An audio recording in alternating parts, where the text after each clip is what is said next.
Hello பிள்ளைங்களா, ஸ்தோத்திரம் ஸ்தோத்திரம் ஸ்தோத்திரம். எல்லாம் எப்படி இருக்கிறீங்க? நல்லா இருக்கிறீங்களா?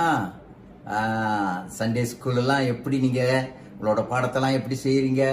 எப்படி வேதம் எல்லாம் எப்படி வாசிக்கிறீங்க? எல்லாம் வாசிக்கிறீங்களா? நீங்களாம் நல்ல பிள்ளைங்க. நீங்களாம் ஸ்தோத்திரம். இப்போ நம்ம சண்டே ஸ்கூலு இப்போ நடத்துறது எப்படி நம்ம நடத்துகிறோம்? எப்படி நம்ம சபைக்கு வரோமா? இல்லை. ஆகினால நம்ம தேசத்துல ஒரு மாதிரியான வியாதிகள் இருக்கிறது. கோவிட்-19 வியாதி இருக்குது. அந்த வியாதியில நம்ம பட்டுட்டோமா அம்புட்டுக்கிட்டோமா நம்ம உயிர் போயிரும். ரொம்ப பாதுகாப்பா இருக்கிறோம். நல்லா தெரியுதுங்களா பிள்ளைங்களா? தெரியுதா தம்பி? ஹலோ கேர்ள், தெரியுதா? ஓகே, நீங்களாம் நல்ல பிள்ளைங்க. நீங்களாம் அல்லேலூயா. நீங்களாம் யாரு? இயேசுவோட பிள்ளைங்க. நீங்களா ஆமென். அப்ப நம்ம அரசாங்கம் என்ன சொல்லுது அப்படின்னா, அரசாங்கம் சொல்லுது நம்ம வீட்டை விட்டு வெளியே போனா கூட முகக்கவசம் அணையணும். அணையாம போனா என்ன ஆகும்? போலீஸ் பிடிச்சிருவான். அப்ப நமக்கு ஃபைன் கட்டணும். அப்ப ரொம்ப கஷ்டம் இல்ல?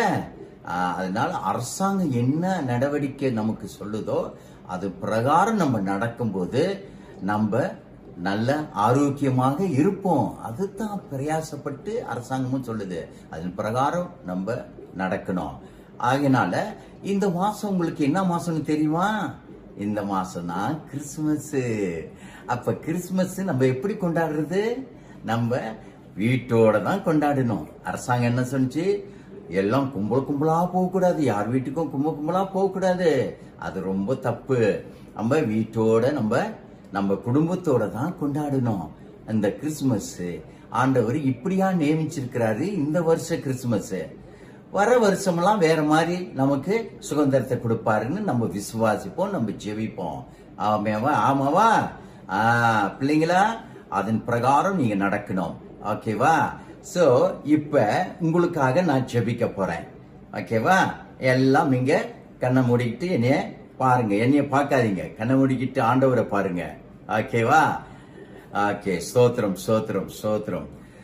ஆண்டவரே, நல்ல பிதாவே, ஸ்தோத்திரிக்கிறோம். ஆண்டவரே, இந்த நல்ல கால வேலைக்காக நன்றியோடு ஸ்தோத்திரிக்கிறோம். அப்பா, இந்த நாள்ல கூட ஆண்டவரே உம்முடைய பிள்ளைகளை எல்லாத்தையும் உம்முடைய கரத்துல கொடுக்கிறோம். இதோ இந்த ஞாயிறு பள்ளி ஆண்டவரே, நாங்கள் பிள்ளைகளுக்கு ஒதுக்கி வழி நடத்தும் போது கூட ஆண்டவரே நீர் எங்களோடு இருந்து எங்க பிள்ளைகளோடு இருந்து நீ வழி நடத்துறபடினால் உமக்கு நன்றியோடும் ஸ்தோத்திரிக்கிறோம். அப்பா, பிள்ளைகளை ஒவ்வொரு பிள்ளைகளையும் நீ காத்துக்கொள்ளும். அவர்களோட கல்விக்கு ஆண்டவரே அவர்கள் ஜூம் வழியாக இந்த கல்வியை படிக்கும் போது கூட நீர் அவர்கள் ஞானத்தை கொடுத்து அவர்கள் வழி நடத்துமாறு செபிக்கிறேன். ஆண்டவரே அப்பா, பிள்ளைகளுக்கு எந்த சேதம் இல்லாம எந்த வியாதி இல்லாதபடிக்கு நீ காத்துக்கொள்ளு. பிள்ளைகள் எல்லாம் தாய் தகப்பனுக்கு அப்படியே கீழ்ப்படிஞ்சு வழி நடத்துமாறு நீர் ஆண்டவரே அவளோடு நீ பேசும். ஆண்டவரே அவளை வழி நடத்தும். பிள்ளைகள் எல்லாத்தையும் உடைய கரத்துல கொடுக்கிறோம். நீ பொறுப்படுத்திக் கொள்ளும். நீ வழி நடத்தும். ஆண்டவரே ஸ்தோத்திரிக்கிறோம். எல்லாம் துதி கன மகிமை உமக்கே ஏறெடுக்கிறோம். இயேசுவின் நாமத்திலே ஜெபிக்கிறோம் நல்ல பிதாவே. ஆமேன். ஆமேன் சொல்லுங்க. ஆமேன். Yes, very good.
இயேசுவின் பிறப்பு.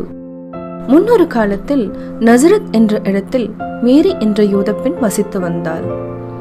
அவள் மிக விரைவில் ஜோசப் என்ற இளைஞனை திருமணம் செய்ய போகிறாள். ஓர் இரவு மேரி தூங்கிக் கொண்டிருந்த பொழுது ஒரு அதிசய குரல் கேட்டாள். அவள் கண் திறந்து பார்த்த பொழுது பிரகாசமான ஒளியை கண்டாள்.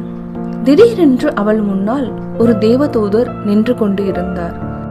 நீங்கள் யார் என்று மேரி கேட்க, நான் கடவுளின் தேவதூதர் என்று கேப்ரியல் சொன்னார். மேரி, பயப்பட வேண்டாம், கடவுள் என்னை உங்களிடம் அனுப்பியுள்ளார். கடவுளுக்கு முக்கியமான ஒன்றை செய்ய உங்களை தேர்ந்தெடுத்து இருக்கிறார்கள்.